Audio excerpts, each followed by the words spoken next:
जी बिल्कुल, इस वक्त हमारे साथ सिटिंग एमपी राना अफजल साहब मौजूद हैं। नून लीग के जो एमपी हैं आए, हम इनसे जानते हैं कि लोगों के अंदर क्या मंशूर लेके जा रहे हैं और क्या वादे मुआदे कर रहे हैं जिसकी वजह से लोग नून लीग को वोट दे रहे हैं। जी राना साहब, हमें बताइएगा कि लोगों के साथ आप क्या वादे मुआदे कर रहे हैं जिसकी वजह से लोग आपको वोट दें या लोग आपको वोट देना चाहें। बिस्मिल्लाहिर्रहमानिर्रहीम। बहुत शुक्रिया। हमें वादे करने की ज़रूरत नहीं, मुस्लिम लीग का नाम ही काफ़ी है।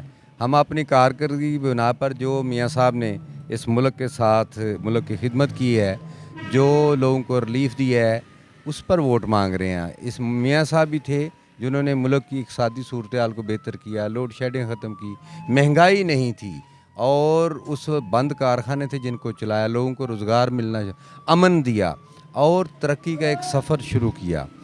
हाँ, दूसरी बात, जो हमारे मुखालफिन हैं 2.5 साल में वो एक्सपोज हो चुके हैं, नाअहल हैं, नालायक हैं, उन्होंने मुल्क का बेड़ा गर्क कर दिया।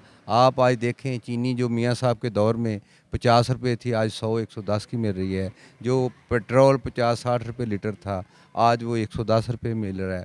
इसी तरह जो सेहत है, उस पर मियाँ साहब के दौर में हॉस्पिटल्स में दवाइयाँ थीं, इन्होंने 600 गुना दवाइयों की कीमतें बढ़ा दी। अब लोगों को कोई रिलीफ नहीं मिल रहा। अमनो आमा देखें आप, इस वक्त मुल्क में फिर वही बदअमनी है और इस वक्त मुल्क का जो बुरा हाल इन्होंने कर दिया है, लोग बहुत तंग हैं। अब एक आम आदमी का जो है ना जीना बड़ा मुश्किल हो गया है।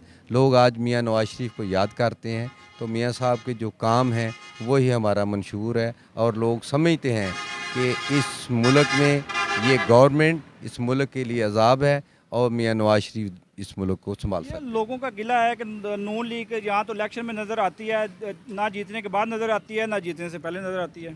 देखिए, मैं ज़ाती तौर पर ये मेरा पहले हल्का मेरा ये था वो है, तो मैं तो इधर ही मौजूद होता हूँ, हमारे लोग इधर मौजूद होते हैं। मैं तो कभी नहीं गया, मैं तो लोगों कोई बंदा मेरे मुतल्लिक़ नहीं कह सकता कि मैं कभी नहीं मिला, मैं दिन रात इधर रहता हूँ।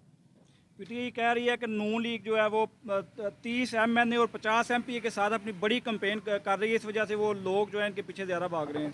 नहीं, ये कोई बात नहीं। बंदा बेशक 10,000 लोगों ने ज़मीर के मुताबिक वोट देने हैं। आज लोग हमारे पीछे आ रहे हैं तो इनकी नालायकियों की वजह से आ रहे हैं। अगर इन्होंने अगर ये लोगों को कोई रिलीफ देते तो लोग इनकी तरफ ही जाते। अब ये अपनी कैंपेन करेंगे पटवारियों के ज़रिए, पुलिस के ज़रिए और झूठे वादों के ज़रिए। दूसरी बात ये है कि यहाँ जो हमारा हरीफ कैंडिडेट है, वो इधर एमएनए रहा है, मिनिस्टर रहा है, नायब ज़िला नाज़िम रहा है, वो तो अपने गांव की गलियाँ नहीं बना सका। वो लोगों को मिलता नहीं है। इलेक्शन में आएगा नज़र, उसके बाद किसी को नहीं मिलेगा। करप्ट लोग हैं, ये नालायक लोग हैं, ये हमारा मुकाबला नहीं कर सकते इंशाल्लाह। लोग कहते हैं कि 30 सालों के दौरान यहाँ पर मुतअद्दिद रोड्स हैं जो नहीं बन सके। अब अगर रोड बन रहे हैं तो नून लीग वहाँ पे स्टे ले आई है, लोग इज़हार नाराज़गी कर रहे हैं। हाँ, ये आपने बहुत अच्छा सवाल किया। पहली बात तो ये है कि रोड इधर मैंने बनवाए। ये जो आप यहाँ खड़े हैं पसरूर गुजरां रोड 15 साल से पेंडिंग था, मैंने बनवाया। और जितने हमारे इनको ने एक मेगा प्रोजेक्ट नहीं शुरू की, एक ईंट नहीं लगाई। अब भगतपुर रोड ये मियाँ अली बंगला से जो है भगतपुर रोड जो है महंगा, अब ये इतना बड़ा ड्रामा है कि ये मैंने और पीरज़ार शाह ने इसका इफ्ताह किया, मैंने मंजूर को आई थी ये सड़क और इस पर काम शुरू हो गया। उसके बाद इन्होंने फ़ंड बंद कर दिए। अब फ़ंड जो है ना वो रिलीज़ हुए हैं, तो लोगों को कम से कम इनसे पूछना चाहिए कि भाई हमारे साथ क्या दुश्मनी थी। वो सड़क जो मंजूर हुई थी, जिस पर काम आपने फ़ंड क्यों बंद किए थे? तो वो तो हमने बनाए हैं। नाला डेग 5 अरब का प्रोजेक्ट है, वो मैंने दिया था। हर यहाँ से देखें, हर सड़क बनाई थी, हर गांव में इतना डेवलपमेंट मैंने जो काम किया है वो पिछले 15 साल में नहीं हुआ।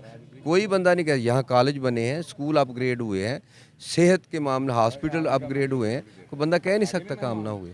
पुलिस का ये कहना है कि नून लीग यहाँ पर जो है वो नाजायज़ असला लेके घूमती है। अगर हम इनको कंट्रोल करने की कोशिश करते हैं तो ये हमारे साथ लड़ाई करते हैं। आप देख लें, आप इधर मौजूद हैं, मैं हूँ, मेरे साथ एमपीएस दूसरे किसी के पास कोई असला हो, ये झूठे पर्चे दे रहे हैं, लोगों को थ्रेट कर रहे हैं।